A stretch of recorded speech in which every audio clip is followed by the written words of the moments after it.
Hello readers and writers, I'm MJ. Today we're doing my 2023 reading wrap up.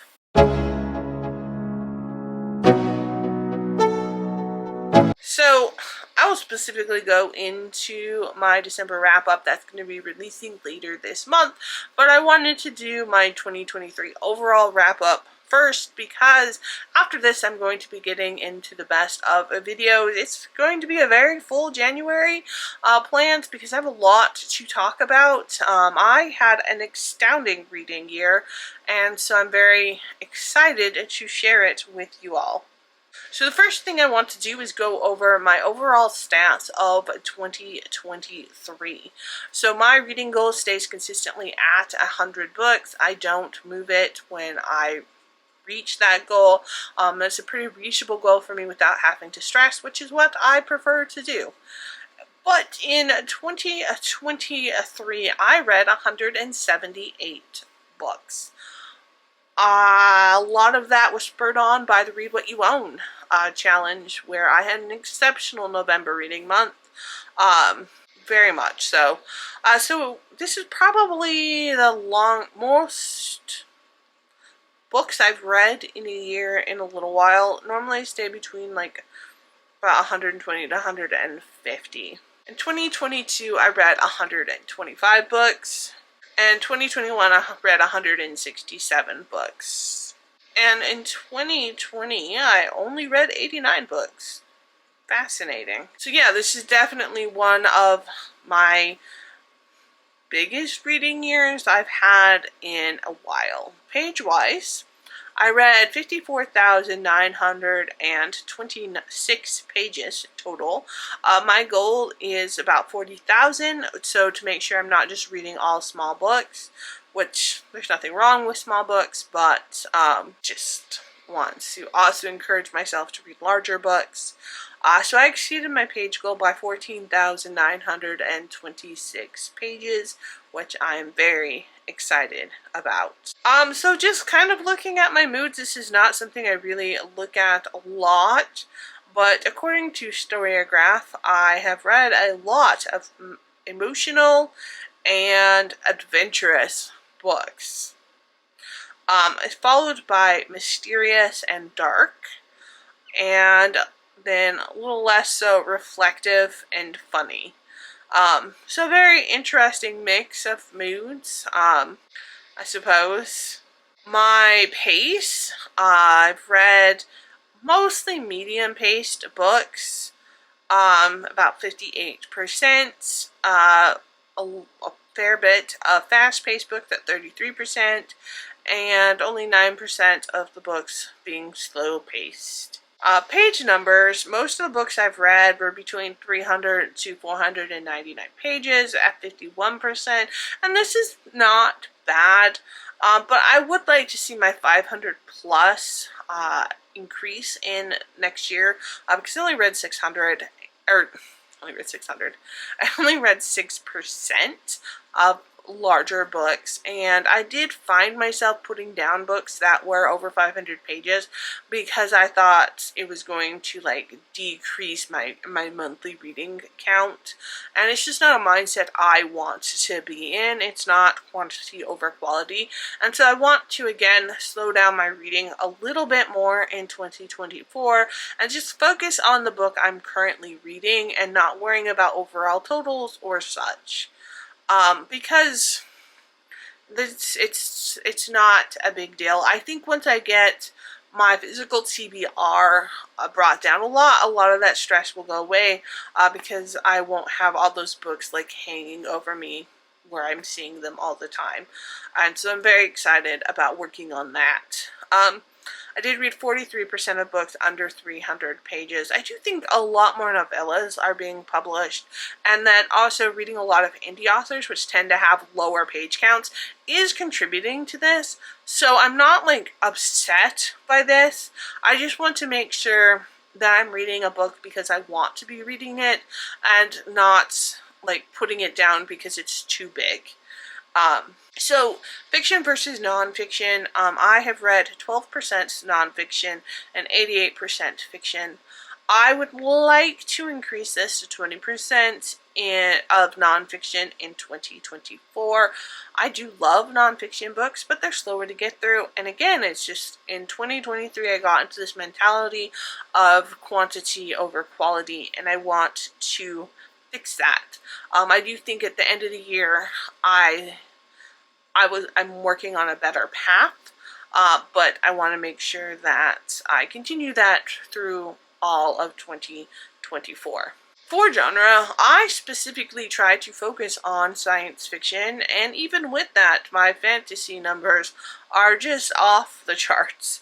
I read 70 books that qualify as fantasy, and 54 that are science fiction. Again, these are not bad numbers at all. I'm very happy with what I've read. I just think it's funny that without trying to read fantasy, I still read so much more than science fiction. I also read a fair bit of LGBTQIA books. Again, this really wasn't purposeful. This is just what I tend to gravitate towards. And in total, I read 50 books that are queer. And with everything, I still read a lot of YA books, something I am actually trying to avoid. I read 43 YA books in 2023. However, I do think a lot of this is me trying to read down my TBR. And then also BookBox books is, I'm trying to skip the months where they are primarily YA books, because this is not a genre that I want to continue in. Again, this is no shade on people who really enjoy YA, or YA as a whole, but young adult books are written for young adults, and I'm in my 40s, and I'm in a different stage of life, and I really like reading adult books. So it's just a personal preference. It's nothing on the genre. A lot of the YA books I read actually were great, and I picked them up for other reasons. And so I'm not like, even though I'm not actively pursuing YA, I'm not gonna like not read a book just because it's YA either.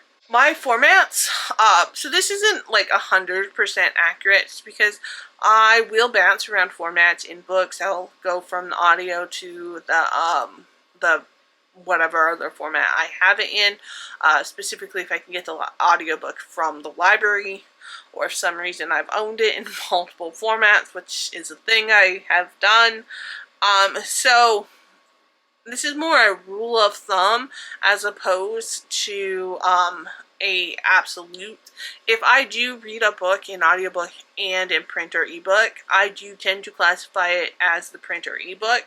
So this audio may actually be a little bit higher than it is, but general rule of thumb, I've read 43% print books, 25% digital books, and 32% audiobook.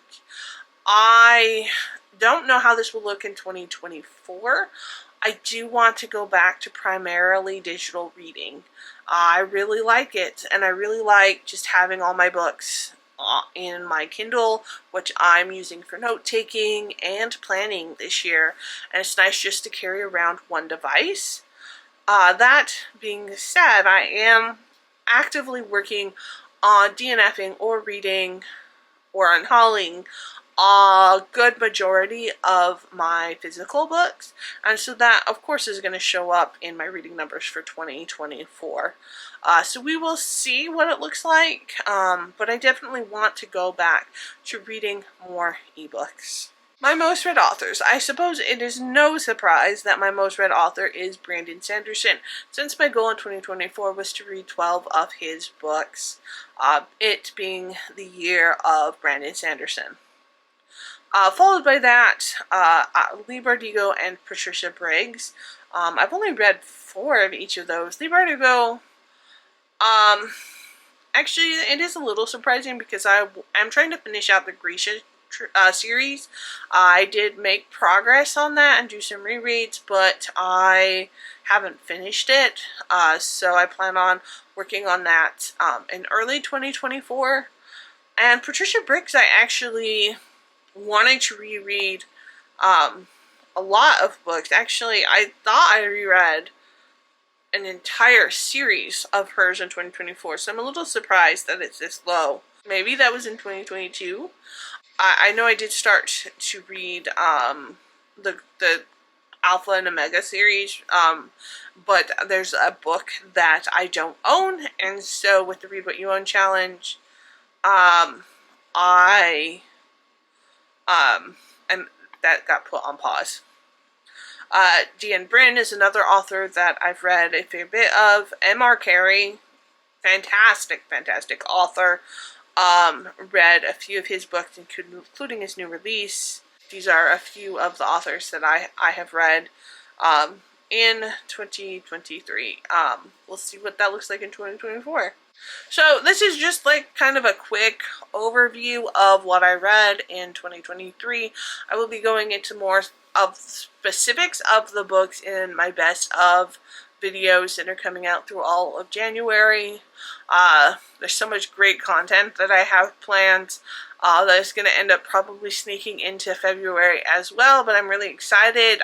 I hope that you will subscribe and like so that you can keep seeing the content that I have ready to be produced, especially since I am still a very small channel.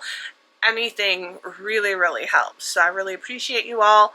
And as always, keep reading, keep writing, and until next time.